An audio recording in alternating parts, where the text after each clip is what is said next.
What's up, everybody? Thralls Metal here once again. I'm Necrotic. I'm Jammin, John. And we have yet another album review for you. Who knew? So, one that was definitely on my radar, namely because we reviewed their debut album, and I was kind of curious what they had to offer on a sophomore album, was the latest offering from Spirit Possession, Of the Sign.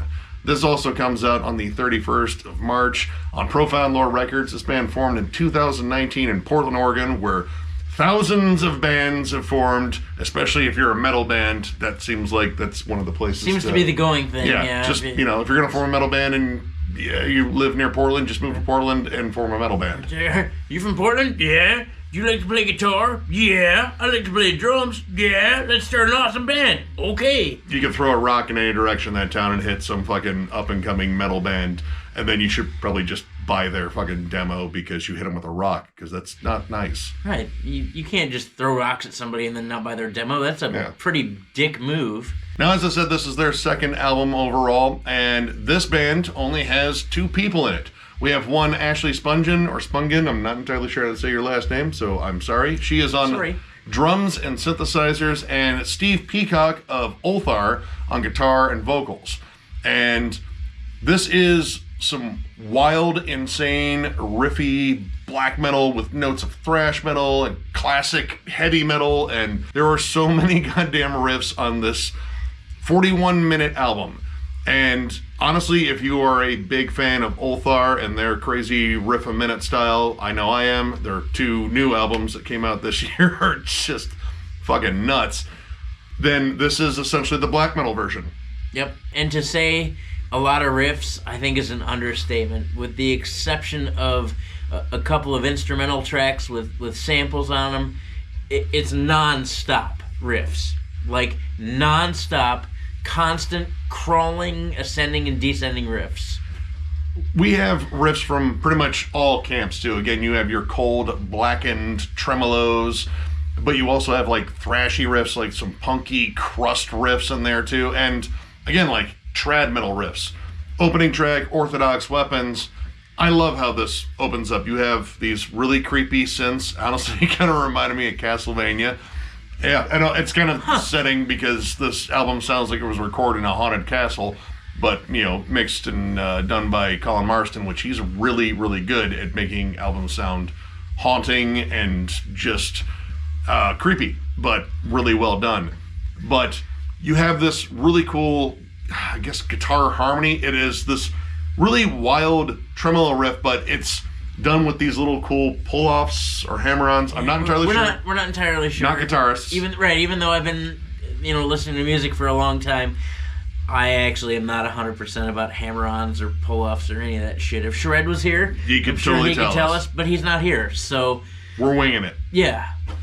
But it sounds like that, and I love how this is kind of one of the main things on this album is taking riffs that are, kind of commonplace in like black metal, thrash metal, heavy metal, but adding these unique tags on it. And that is all over this album. This album just explodes into these crazy riffs with these cool crawling bits, just accented everywhere. And honestly, it kind of just makes it have its own sort of feel.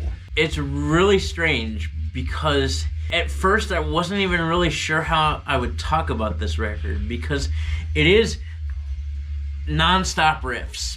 And at first glance, it seems to be extremely disjointed. Yeah, that's fair. I mean, like a lot of twists and turns, and you're never really ever sure what's happening. Yeah, I will say for certain on this album, the songwriting is very creative, very transition happy, and very unpredictable.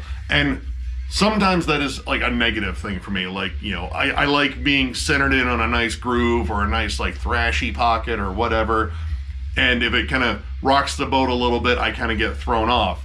But at the same time, in here, this constantly shifting, almost like stream of consciousness riffing really kept me locked in on this. But when they do lay on some like really sick riffs and stay on them for a while and add their own little unique seasoning to them, like namely Hierarchical Skin, fantastic song. There's great grooves on it. Actually, it starts off a little bit slower, and a lot of these songs just sort of erupt into just absolute madness, crazy turnovers. The drum work on here is really interesting too, and it's a huge part of their sound. Yeah, because already the riffs themselves, it's not a typical format. Like, because everything crawls or ascends and descends, and because they're constantly moving, like, he already accents these riffs in really weird places.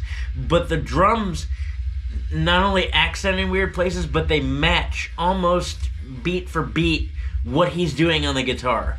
It's kind of like Mastodon. It's kind of like Bron Daler's take on Mastodon, where he says, you know, normally you should follow the bass. He's like, I don't fucking know, I follow the guitar.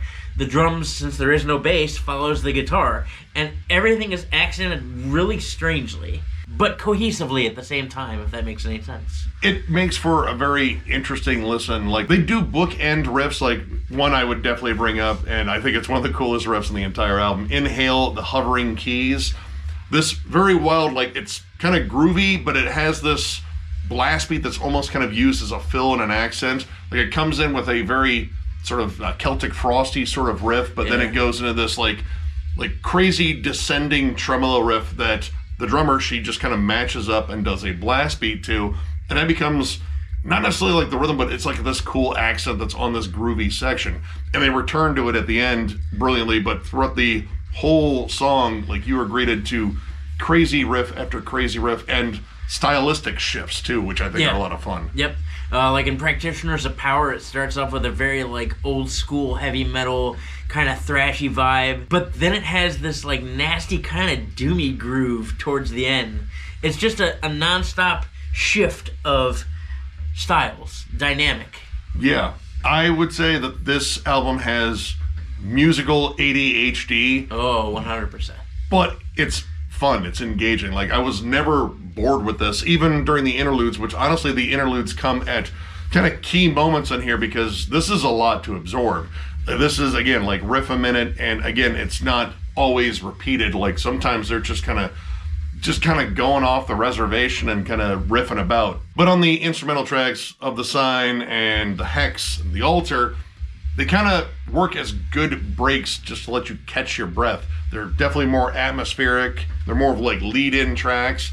And the synths on here are absolutely awesome too. Very haunting, very old school, very like late night watching fucking horror movies on VHS in the basement kind of shit. Like, you know, that's a good chunk of my childhood. Yeah, for sure. I kind of compare the interludes to, like, say going to like a candle shop or something, and you sniff a whole bunch of candles and you're like, fuck, I don't even know what I'm smelling anymore. And then they have things like coffee grounds, you know, you stick your nose in, kind of recenter yourself. And that's what I think these interludes are about, because there's so much crazy shit going on in between all of them, where your brain needs a moment to reset, or there's no way you're ever going to pick up on any of this. Absolutely. We were thinking about, you know, when we reviewed their first one, and I mean, it was a while ago, but I remember it being like kind of a riff storm, but I don't think it was to this degree. And this coming out after Ulthar's 2 albums, which, if you haven't listened to those, are completely loaded with insane riffs as well. This is more that black metal side of it, and it's just kind of cool to hear, again, the main black metal style sort of woven in with, again, all these other elements. Like the classic sounding riff that opens up the longest track in here, Enter the Golden Sign. Almost 10 minutes full of just crazy fucking riffs.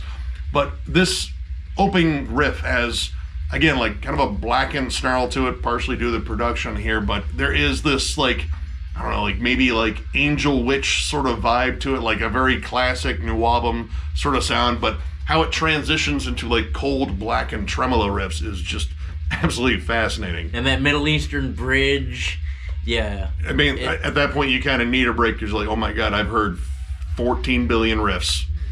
I mean, that should be the title of this album. Instead of the Sign, it should be Spirit Possession, 14 billion riffs. Of the Sign of the Riff. That is the sign that this band was born under. Make no fucking mistake. Yeah. The vocals on here are absolutely insane. Namely, due to the amount of reverb on them. They are echoed through every sewer tunnel ever. And it creates this very interesting atmospheric effect. There's already a ton of atmosphere with the guitar work and the synths that are sort of peppered in.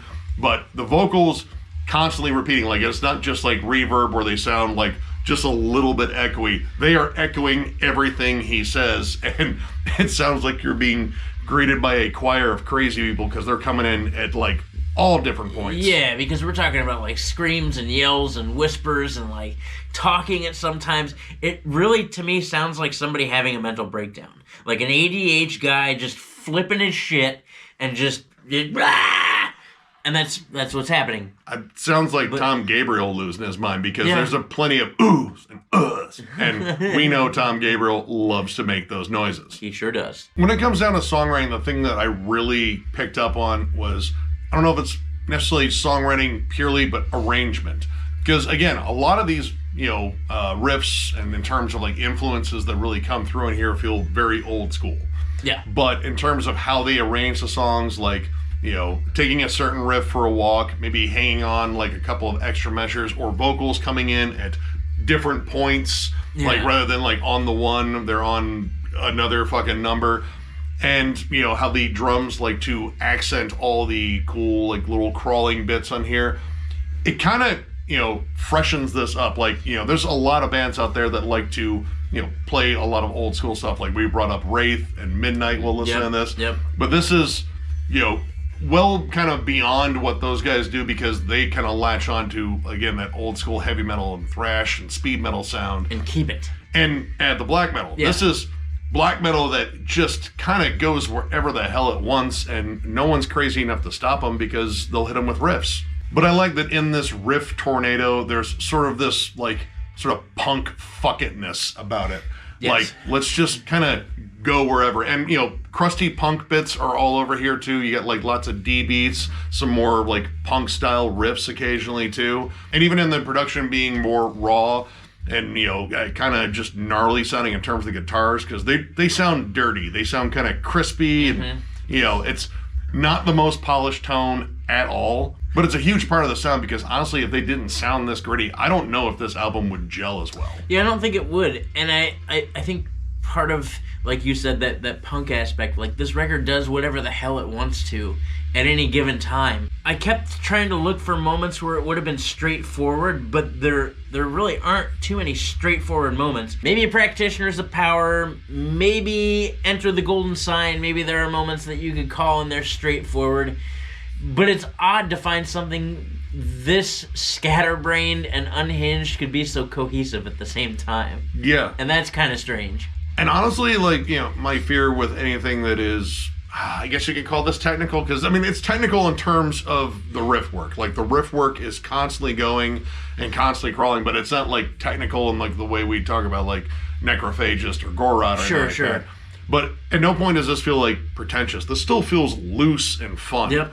And that was a big thing to keep latching onto, because at no point was I kind of just like lost in terms of like, oh, they're doing some weird fucking, polyrhythm or anything like that. Right. And I like that shit, but I don't look for it in stuff like this. The only thing I would say that kind of knocks this album a little bit is sometimes it comes down to the vocals in terms of all that reverb, because trying to follow the vocals, like, sometimes they overlap. Yes. And you get this weird echoey effect, and sometimes that reverb is too much.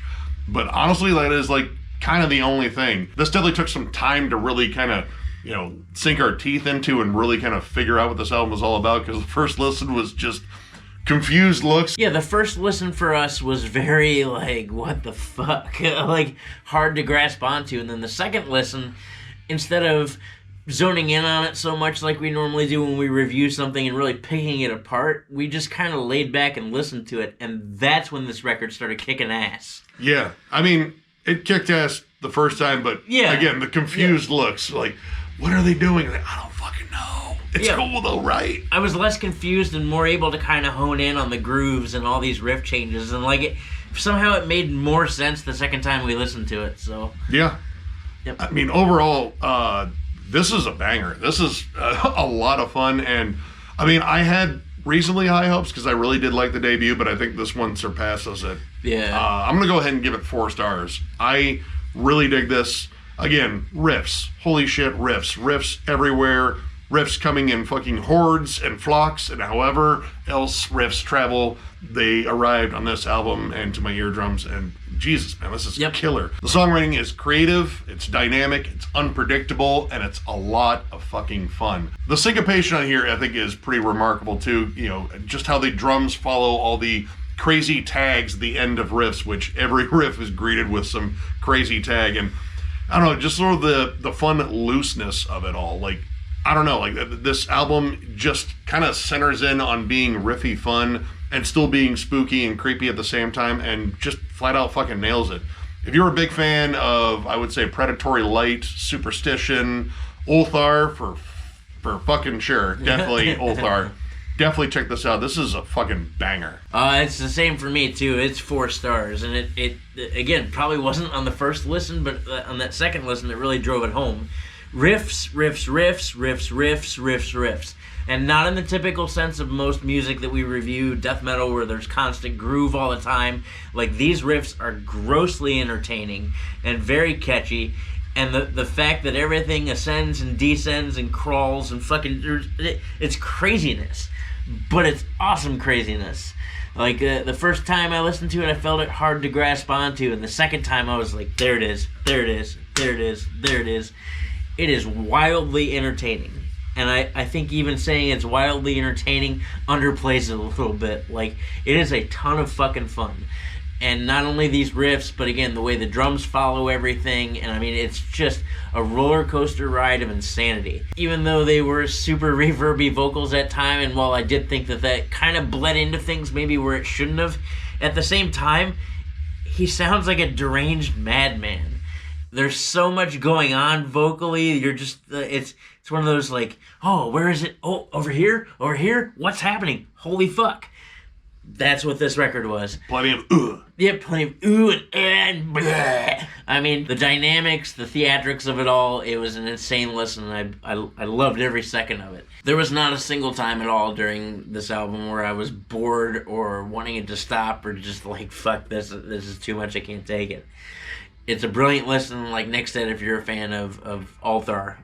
1000%. Yeah. Especially those last 2 records. 4 stars. Good time. So, if you enjoyed this review, give it a thumbs up. And if you are new to the channel, subscribe, because we do stuff like this all the time. We are also on Patreon. If you'd like to help us out there, there's a link down below to thrallsmetal.com. Our Patreon link is there. Also, our store, which will eventually get reloaded with stuff, but we are waiting until we get back from Denver Death Fest. Denver Death Fest, April 20th through the 22nd in Denver, Colorado. 3 days, 28 bands, including the likes of Pyrexia and Necrotic Wasteland, which I had a chance to speak to this past week. That was fucking amazing. Anyway, we have a killer lineup, and it's the first time we've ever done this, and I'm super excited about it. 3 days, $65. You get 3 weeks left to buy tickets in advance. Otherwise, you pay $35 a day at the door, and who the fuck wants to do that? Maybe you do, maybe you don't. Come out, have a good time with us, have some chit-chats, bang your head, smoke a joint, drink a beer, do all those fun things you can do in Denver, Colorado that you can't do in other parts of the world. Most of all, come out and support music, because that's why we did it in the first place. So that's what you want to do, that's what I'm going to do, that's what he's going to do, that's what we're all going to do. Be there. And, of course, thank you all so much for liking, subscribing, following, all that shit. It fucking means the world to us. It really does. I know. We say the same shit every time, and maybe like weird, awkward shit too. You know, that's generally to be expected from us. But yeah, it's absolutely fucking amazing doing this. Plenty of stuff coming. Again, I will be gone for next week. I'm going to go do a nice little family vacay, hit up some fucking record stores down there, probably grab a whole bunch of shit. So get ready for a lot of collection updates. I'm surprised those record stores in that area, because Nick goes there every year. I'm surprised those record stores have anything left in them that he hasn't picked clean. They have a whole year to restock. But in his absence, Miller, Shred, and myself are going to take over on reviews. I know we have some more interviews coming up for the pending Death Fest here. Some promo shit. Anyway, we'll take full care of you. There's probably not going to be a lot of dead space in Thralls of Metal, because, you know, that's not what we do. We release videos constantly. The only dead space on this channel is probably between our ears. That's fair. That is fair. But anyway, thank you all so much once again, and we will catch you later.